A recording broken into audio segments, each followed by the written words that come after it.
I definitely wasn't expecting to talk about this, but guys, you know what a big Star Wars fan I am. I got to talk about it. Now I'm going to be going completely off the cuff.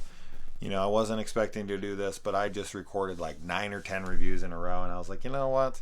I'm on a roll. Let's roll with it. Let's talk about The Mandalorian Season 2. We are going to be talking spoilers. We gots to. We gots to. We can't not talk about spoilers. So if you haven't seen this season yet, or if you haven't seen the last episode, or if you haven't seen some, skip it. It's a great, fucking fantastic season. This show is incredible. It's seriously, I think it's the only Star Wars thing during the Disney era that pretty much everyone agrees on that it's great. Like this is united the fan base. Most of the fan base personally can go fuck themselves. I don't even want them to be united. Honestly, after the shit that they pulled after the Last Jedi fiasco, the babies they became, the threats that they launched at people, fucking getting people to retire off of like their social media accounts, checking themselves into therapy, and hiring bodyguards because they're literally fearing for their lives because man children can't fucking handle that a story didn't go the way they wanted to. Like that kind of shit just irritated me to no fucking end. But it is nice to feel like there is some kind of there is some kind of like bonding over this one. With a lot of people, honestly, I want to tell them to go fuck themselves, as I said, but whatever. It's good to see everyone happy again with Star Wars. And yeah, this show is undeniably great as a Star Wars story. The adventures of Din Djarin and Grogu. I mean, how can you not love this shit? So, say what you want about the Disney movies, whether it be The Force Awakens, Last Jedi, Rise of Skywalker, Solo, Rogue One, whatever your opinions on those are.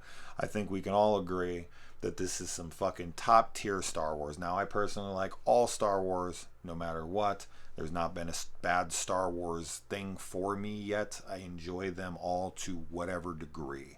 Some higher than others, obviously. But The Mandalorian is top tier Star Wars. So, this is so fucking good. Let's start with the first episode, The Marshal. This was a very, very exciting episode for me as somebody who reads the books, who reads the comics, to see a character like Cobb Vanth show up from the Aftermath books and for that character actually be acknowledged. This is probably the greatest thing about not only this season but this show. But specifically this season. Yeah, last season had some stuff, but this season is by far as like the live action stuff goes, this is by far the most rewarding to us, like expanded universe geeks, the guys who actually like really pay attention to the canon, connect the dots, really want to see things like acknowledged from the effort that you put in. You read the comics, you play the video games, you get to know these characters, like Cal from fucking Jedi Fallen Order, or like Ezra Bridger from Rebels, or whatever, and you want these characters to be acknowledged. And you think like, oh man, I'll see a Cal Kestis, I'll see something mentioned of these characters, sure. But when a Cobb Vanth is brought up, something that's in like, in some kind of like throwaway, chapter in a Empire, in a Aftermath book, just kind of addressing where Boba Fett's armor goes. You're like, okay, they're thinking about bringing Boba back. Like Cobb Vanth will be out of the picture, and then they'll try to explain it away in some visual dictionary or some kind of book or something. No, Cobb Vanth is actually still fucking wearing this armor on Tatooine.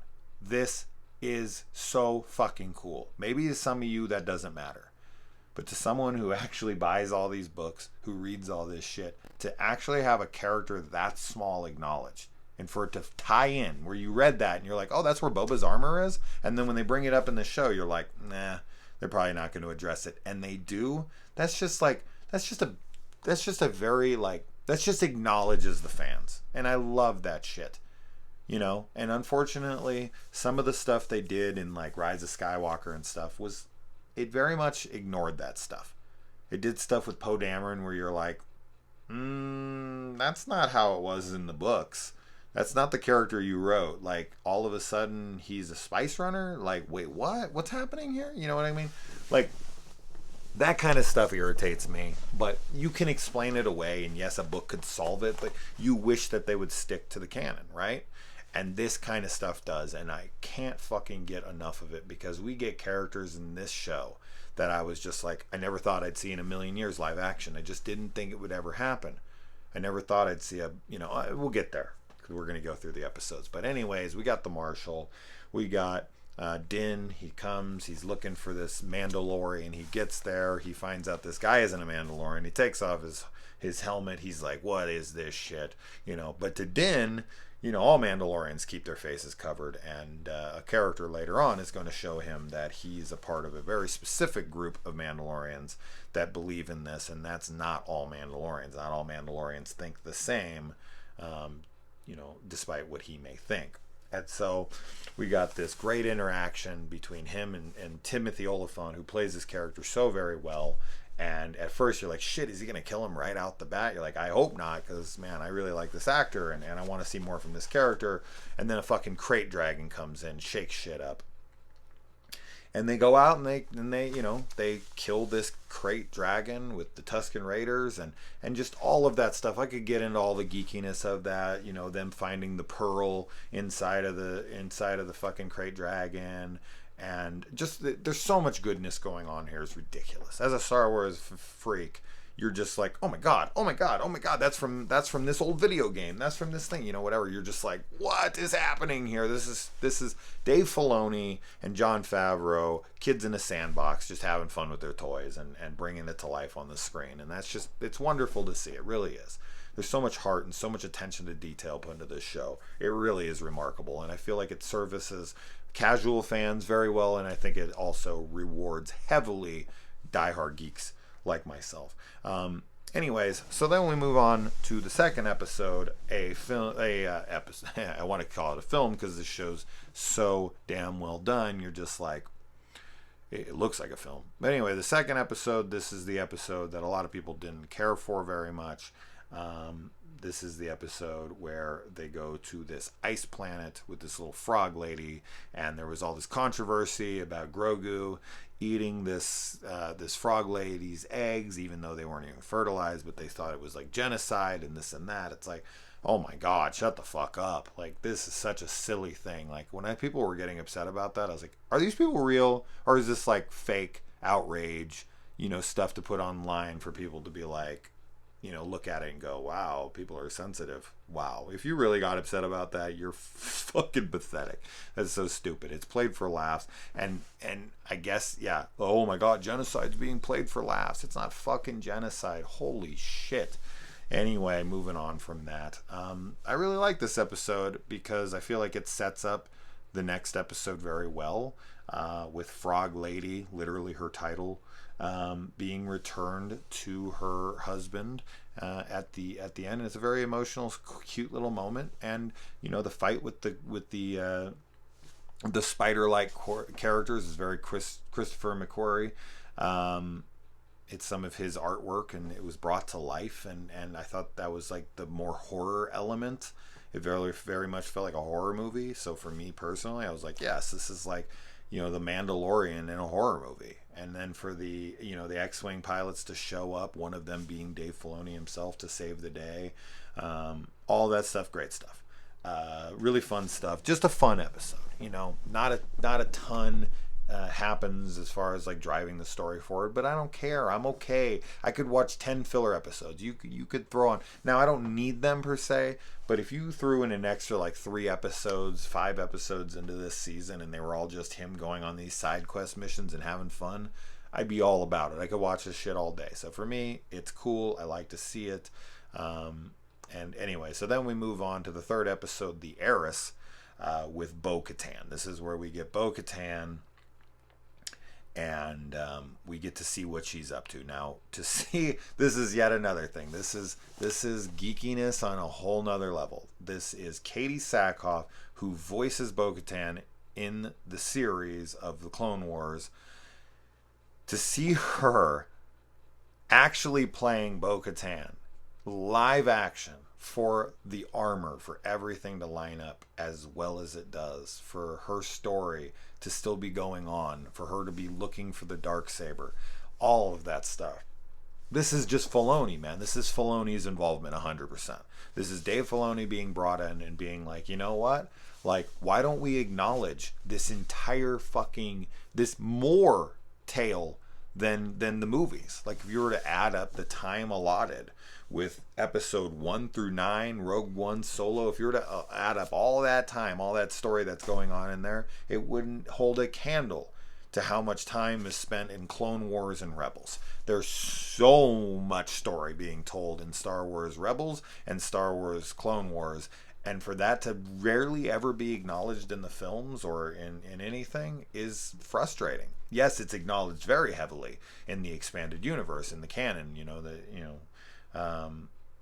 with, I'm not going to get into all the books, but if you want to get into those, you absolutely should. Dark Disciple is a phenomenal book. I could give you recommendations on books for sure, but if you're a Clone Wars fan, gotta read Dark Disciple. If you just want to get into reading it, the very first book I would recommend would be Lost Stars. It's a book that everybody loves. You can't go wrong with Lost Stars. If you're like a big Darth Vader fanatic, definitely read the 2 Vader comics and Lords of the Sith. And anyways, I'm gonna stop myself because I'll go on about this shit all day. But anyways, yeah, getting introduced to Bo-Katan, to see that she's still looking for the Darksaber, is fucking awesome, man. It's so awesome. It poses these questions. It's like, wait, she was given the Darksaber by Sabine Wren. Like, what happened? Like, how did she lose it? And that question hasn't been answered, but I'm all much looking forward to it. And for anybody who has a problem with her not taking the Darksaber from Din at the end of this because she took it from Sabine, you don't know the story yet. I feel like this is going to 1000% be addressed, and I already have my ideas of how that's going to be addressed. It makes perfect sense to me on why she wouldn't just take this time, because I don't think her claim to the throne would be thought of as justifiable, or maybe she sees it as a curse and that's why she lost it to begin with, because she didn't earn it the way she was supposed to. There's so many easy ways to answer this. So for anyone getting down on that, very simple to answer that, and it will definitely be answered. Dave Filoni knows what the fuck he's doing for sure. The 4th episode was directed by Carl Weathers, and This is an episode that, this is kind of another bit of a little bit of a filler type episode, but fuck, what a fun episode. I don't care, just to watch just that scene where like, this is the cutest Grogu episode for sure in the entire fucking series so far. Just him in class, and he's stealing that kid's cookies, and he's up in the in the Razor Crest, and he's like, he's flying, he's putting his arms up in the air, and he's like, wee, and he's making these baby noises, and then he vomits on himself, and it's just like the most adorable shit ever. You can't help yourself. And I think this is the episode that also, this is the episode that starts with him trying to talk Grogu through like fixing something in there, and he's like supposed to cross the wires, and he like touches it and it shocks him and all that. That whole conversation between him and them, it's like this perfect dad and son moment. It's adorable. It's so great. I can't get enough of it. So, everything. I don't care. We get some great moments here. The Razor Crest comes overhead, blows these TIE fighters out of the fucking sky. Like, I love it. I loved, Anyways, we'll move on. I'm already 14 minutes in, so I don't want to talk about this too long, because if I do, I'll just get rambling. Next one would be the Jedi, and that is Ahsoka Tano herself. Ahsoka Tano herself. Live action, played by Rosario Dawson. Obviously did well enough to warrant her own spin-off show. So we've got 3 Mandalorian spin-off shows. One is titular character here being Ahsoka, who has her own show called Ahsoka, coming. Obviously, the Rangers of the New Republic being another one, probably led by Cara Dune, if they can clear up this whole issue with comments that she's made. I don't know how that'll all play out, but I'm sure they have a plan for it, with or without her. I don't know. You could see all sorts of things with that show. And then you've got the Book of Boba Fett, which was announced at the end of the last episode of this season. I can't wait for any of the, or for all of those. Give them all to me. Give me 50 spinoffs. I don't care. I'm going to watch it all for sure. Anyways, Ahsoka Tano. Holy shit. To see this character. Now, yeah, the geek in me would have rather preferred Ashley Eckstein to at least voice her. Because when she opens her mouth, it's like, that's not Ahsoka. But Rosario Dawson is awesome. I don't know what the problem with Ashley playing her is. I know Ashley would want to. I've seen interviews with Ashley many, many times.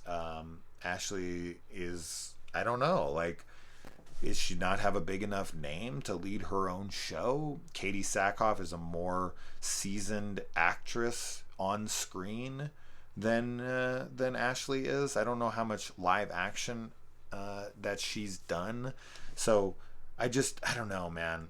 Because Sam Witwer does still voice Darth Maul, even though Ray Park did voice him in the Phantom Menace. I think he did, right? I don't think Sam Witwer did his voice in the Phantom Menace. I think Ray Park did his own voice in that one. I could be wrong on that one. Please correct me if I'm wrong.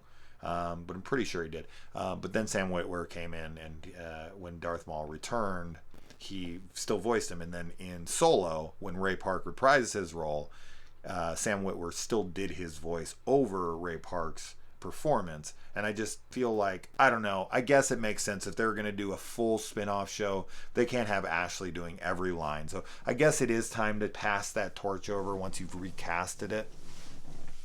But it's just that geeky little thing where you're like, I'd like to hear Ashley's voice, but whatever. To see Ahsoka Tano on screen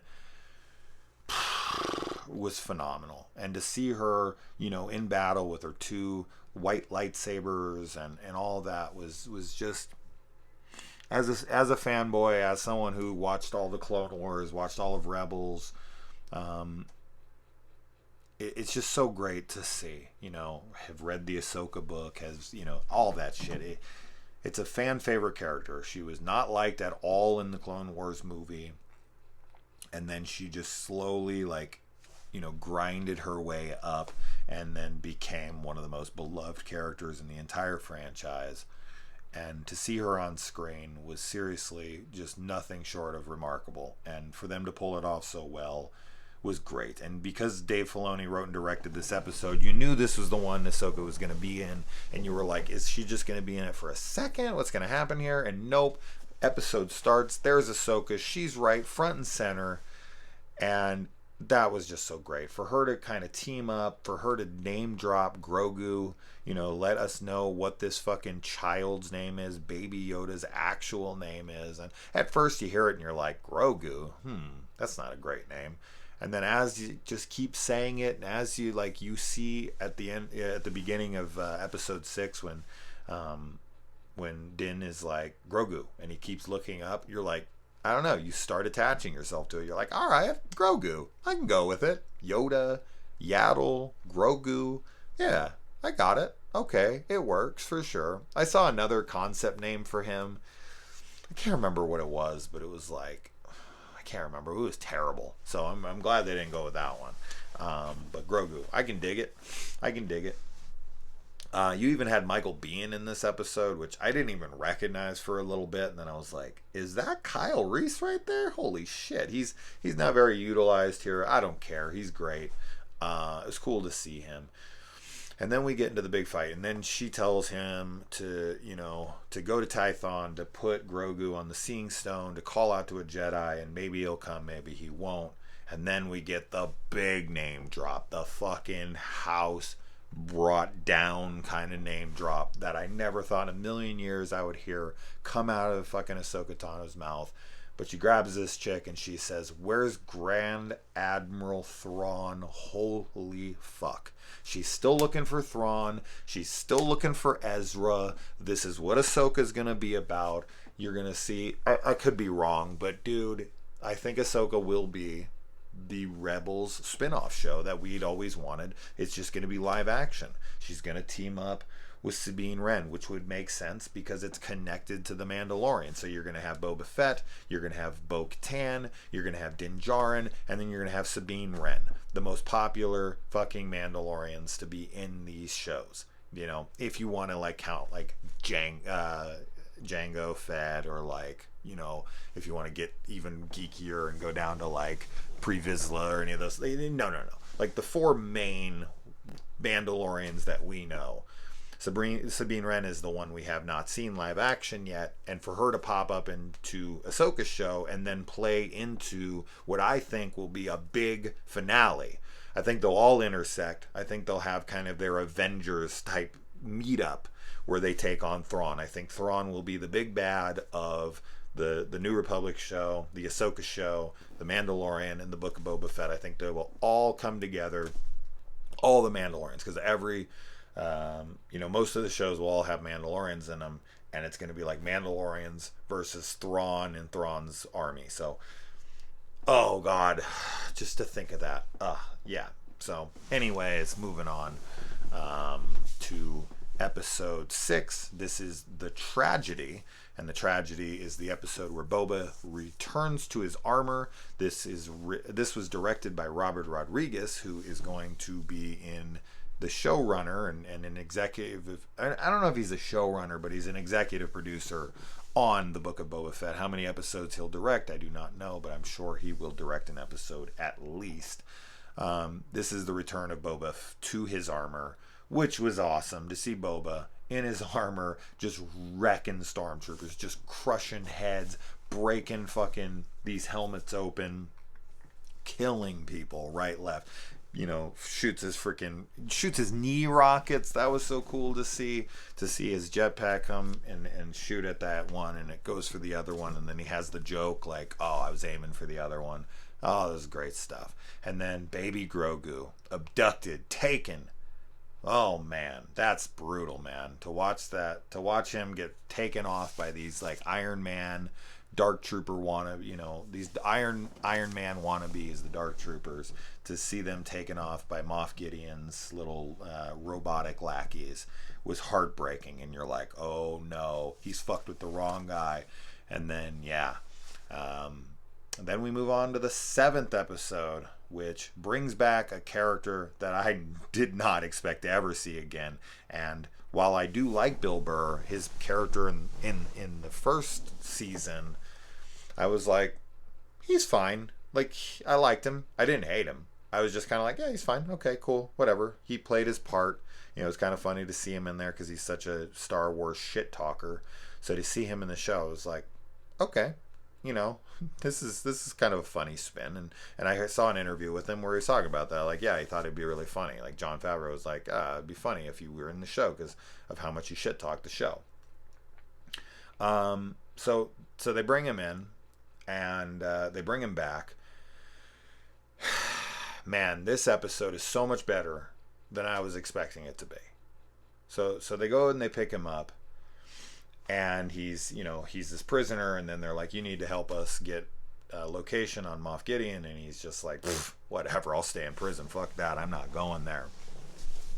And so they go over to this planet, and they infiltrate by Din, kind of going to the lengths he has to, and I love that Bill Burr's character here calls him out for that in this episode, where he's like, he's such a hardened, seasoned character at this, like, in this juncture of his life, like where he came from and what he's seen. He's such an experienced character, and I love it.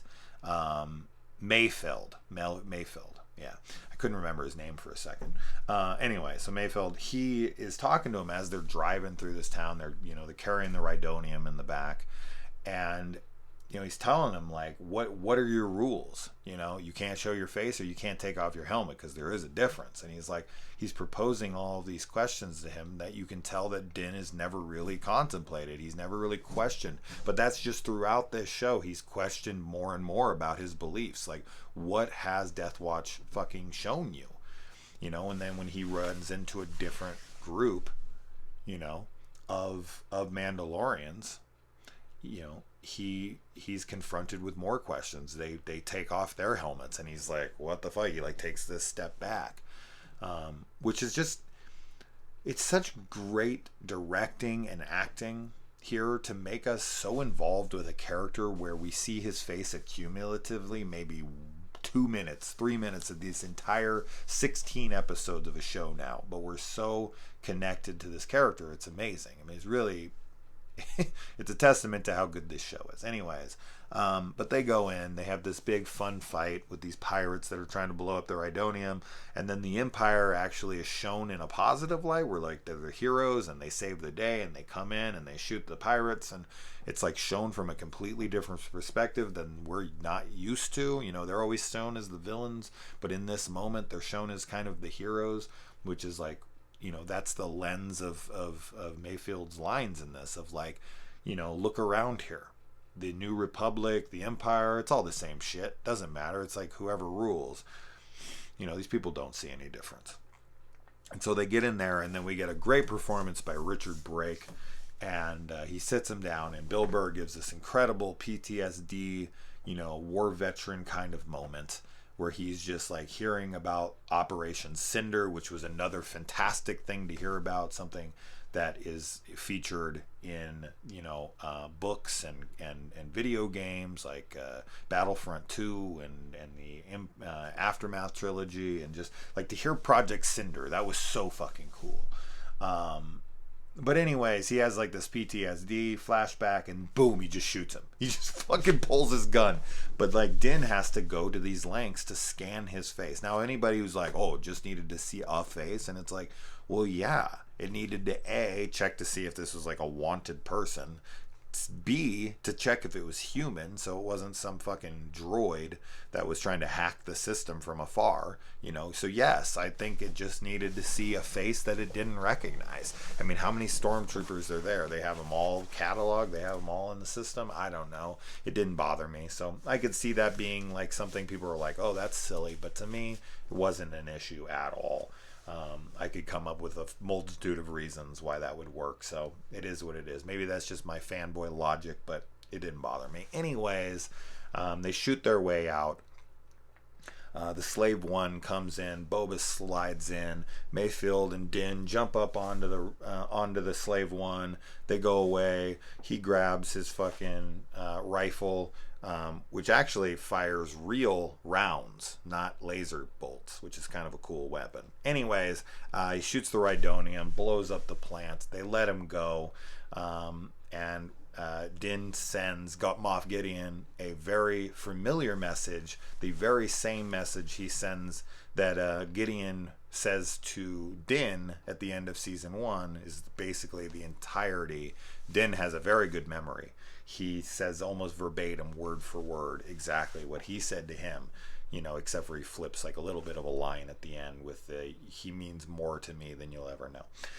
And that's on. It's on now. And then episode 8, The Rescue, is an episode that every fanboy geeked the fuck out over for very good reason. What a finale, man.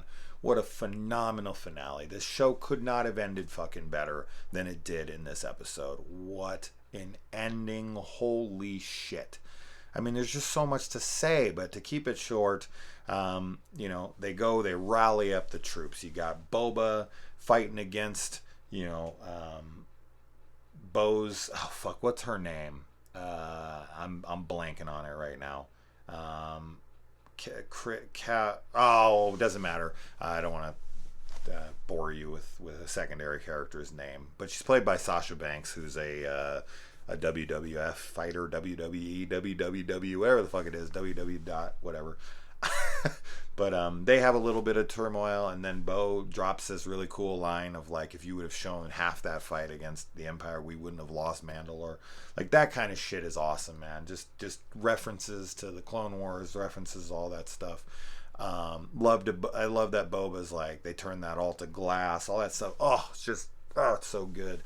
And I'm trying not to get too geeky because I want to point out so many geeky things that I saw in this episode. But whatever. Moving on. They round up the crew. They got Kara. They got Boba. Boba has, told him like I have basically like almost like a life debt to you, like Chewie had with Han.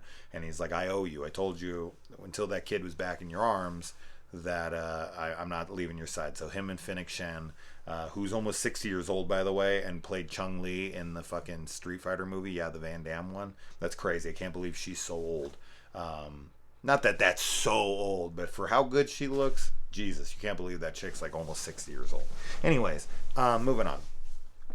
So yeah, they round up the crew. They find Gideon's ship. They make their way on board with this really cool scheme of Boba chasing behind them. They land on there. There's this big shootout. Din has to take on one dark trooper by himself, showing the might of these things, that there's no way in possible hell they could take on an entire platoon of these damn things. The fight with that one is really cool. Then he, Bo tells him outright, like, hey, Gideon's mine. Don't touch him. She should have told everybody, hey, if you get the Darksaber, although I guess maybe that could be problematic, because then there might have been some thirst for power. Maybe she didn't want anyone to know that. So that actually kind of answers my question there. There's other Mandalorians. There's Boba Fett. There's fucking Din Djarin. There's other people that are like, that maybe not know these things. And then she's like, hey, if you defeat him in combat, you're going to be the rightful ruler of Mandalore. Telling that could be problematic. So I guess that makes sense that she wouldn't tell anybody. Like, hey, Gideon's mine, just so you know. That's it. That's all I want. And Din's like, yeah, that's fine with me. You can have anything you want. I just want the kid, which he definitely means 100%. He has no ill intent. He's very much straightforward with what he's doing. So yeah, then he fights Gideon after Gideon is sitting there holding the Darksaber to Grogu's head, and everyone is screaming at the TV, you son of a bitch, you get that fucking lightsaber away from his damn head right this instant. And of course he, gets him off guard, hits him in the back, but Beskar is the only thing that can withstand a lightsaber attack or a Darksaber in this instance. And they fight, and Din pulls out the pure Beskar spear that he got from the ruins of the Razor Crest earlier in the show. And they have their showdown. They have their fight. I love that the Beskar actually heats up when the Darksaber is put on it for too long, turns red, glowing. That would have been great if he would have had it like glowing, and then like he would have taken it off and he would have burned Gideon with how hot the Beskar was. That would have been really cool. I wish they would have done that. That's just a personal stupid little thing. It's not a nitpick. It's just something I would have done. Just have him burn him with it. That would have been cool. Anyways, that fight's really cool. He disarms him. Now he is the rightful ruler to Mandalore. He brings him back. Of course, Bo-Katan is like, what the fuck? He tries to hand it over. She's like, nope. And they don't get to resolve that in this. That will definitely be talked about in further seasons to come. That's going to be a huge dramatic scene. I think Din will be much like Aragorn, or even Jon Snow or something, where it's like, I don't want this. And it's like, well, yeah, that's why you need to be this guy. Like, when Aragorn is like trying to denounce that he's the rightful ruler, to the throne of Gondor, he's just like, nope. And then finally, he takes up Narsil and he becomes Elisar, and he becomes he has his rightful heir to the throne. I mean, he is the descendant, so he's supposed to be. Anyways, I'm not getting into Lord of the Rings. I'm just thinking in the future here with Din and how he doesn't want this responsibility. It very much reflects something like a Jon Snow or a Aragorn. But anyways, I think that'll be a conflict of like, well, maybe you should be the ruler, and then Bo-Katan is like trying to figure out where her allegiances lie and whether or not she wants that thirst for power to be acknowledged and acted upon, or I don't know how that's all going to play out, but I very much look forward to seeing it. But then The Dark Troopers who have been flushed out the airlock come back. They're this menacing force. There's no saving them. The only ones that are going to be left is Gideon and maybe Grogu. I don't know, but he's going to kill everybody. And then lo and behold, a single X-Wing pulls up. And if you didn't know who that was instantly, then you are not a fucking Star Wars geek. Yes, they keep it very mysterious, but that was for fucking people who were going to be surprised by the face reveal. As soon as you see that X-Wing, you're like, they're doing this. Because I was like, okay, there's only like 3 people this could really be, honestly. But he called out in the Force. Grogu reached out. And I knew Ezra probably wasn't going to happen, because it was like, that's going to be saved for the Ahsoka thing. Like, Ahsoka's out looking for Thrawn still. Ezra's not found yet. I just don't see that happening. I mean, if it did, I would be like, okay, there's going to be an explanation. But I just didn't see.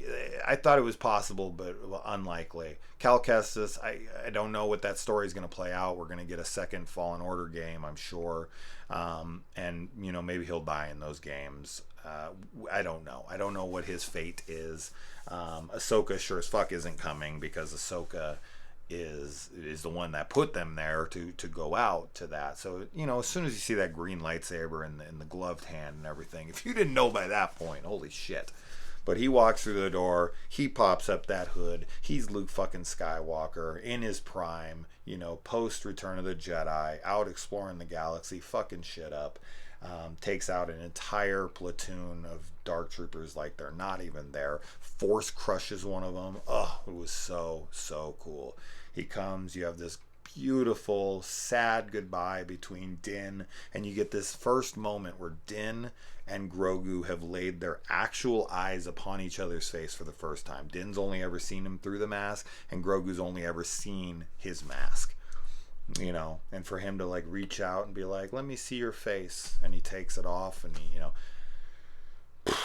amazing. I didn't even mention that he takes off his mask in episode 7, because I was so wrapped up in Mayfield's stuff that, like, when he scanned, I did kind of mention it because he scans his face, whatever, but that was super cool that he would go to those lengths, that he would throw away his Kree, because of his love and his desire to get his child back. He sees it as his fucking child.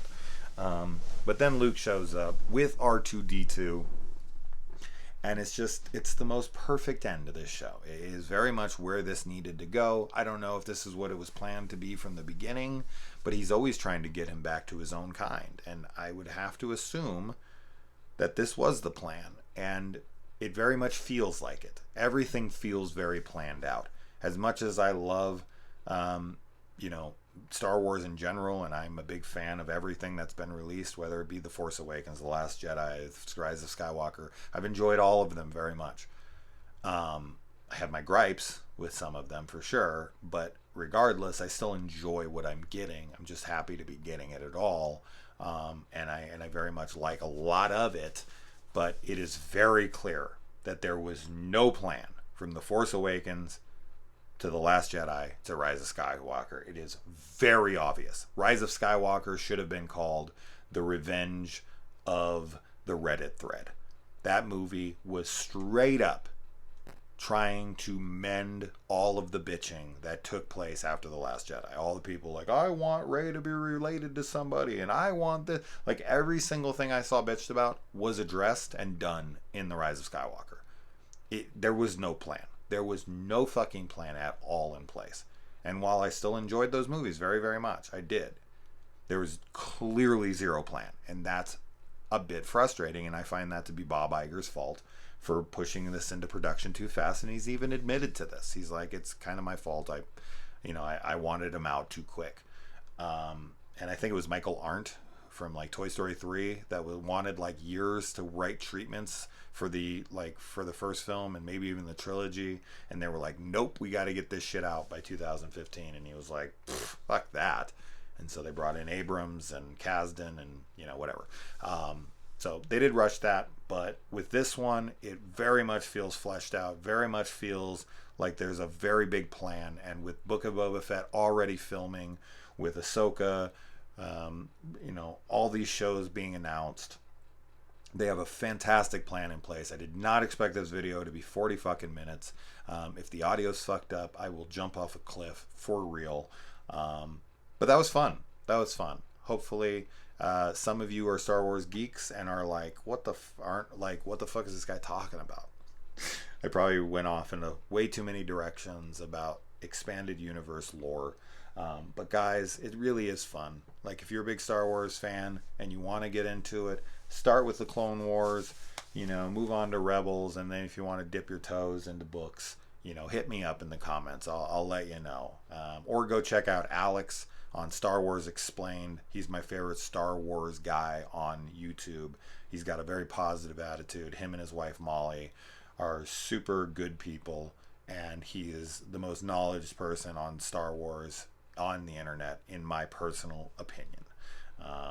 But anyways, what a fantastic season. What was your favorite moment of this entire season, and what would you like to see in the future shows, whether it be all the spin-offs or even the other stuff like Rogue Squadron or The Acolyte, or even something like a Droid Story or Visions or any of the shit they got, the Taika Waititi movie, whatever. I'm looking forward to all of it 100%. I'll be there day one on every single one of those things. And for now, I have to rely on the very anticipated MCU slate that is starting on January 15th. And pretty much from there on, we'll be getting a new MCU story every week indefinitely. Can't wait for that. I'll be geeking the fuck out about over that. We have a lot of shit to look forward to. 2021 is going to be a stellar year for entertainment after the 2020 fucking chaos where we didn't get shit. But anyways, I think I've talked myself hoarse at this point, and it's time to go. Adios, and may the force be with you. Had to end it like that.